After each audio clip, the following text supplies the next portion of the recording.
one day when I was in college, I felt something punch me when I was asleep, and I jumped up and I seen smoke coming out the ground. I was raised Christian, right? Praying mother. My pops wasn't in church like that, but like high school just was wilding out, super violent. I don't know how many times I almost went to jail, always fighting, always, because I had a Napoleon complex because I was like 4'11" until I was like in 12th grade or whatever. But homeboys running guns.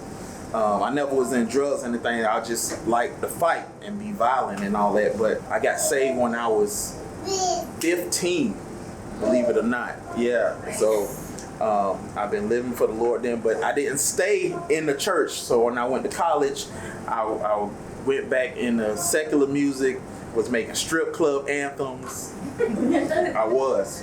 And one day when I was in college, I felt something punch me when I was asleep, and I jumped up and I seen smoke coming out the ground. And I said, one or two things is happening to me right now. Either the rapture then came and I got left behind, or my apartment on fire. So then my feet started burning. And then I was like, thank God, my apartment on fire. I'd rather be in the fire than rapture happen. So then I prayed. I said, God, if you get me out of here, I'm going to serve you. And then I heard his voice clear as day. He said, put on your clothes, get your wallet, and walk out.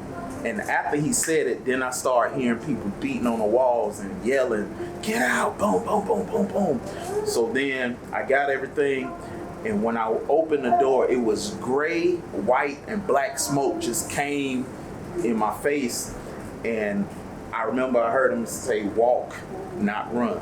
So I walked through all of the smoke, hearing people yelling, just crazy stuff.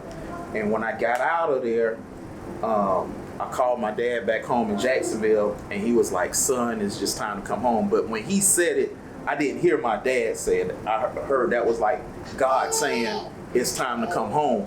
So I moved back to Jacksonville, stopped listening to any music, stopped looking at movies. I stopped my comic book stuff and just jumped in a church and rededicated my life to the Lord. And after years of serving God, because I went to school for music business.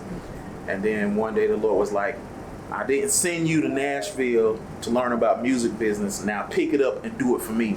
And that's when I opened up God Chases Entertainment. And we put out about 81 Christian hip hop releases. I put out 11 solo albums, working on my 12th, toured around the world, just rapping about the Lord and how good he is. So that's it.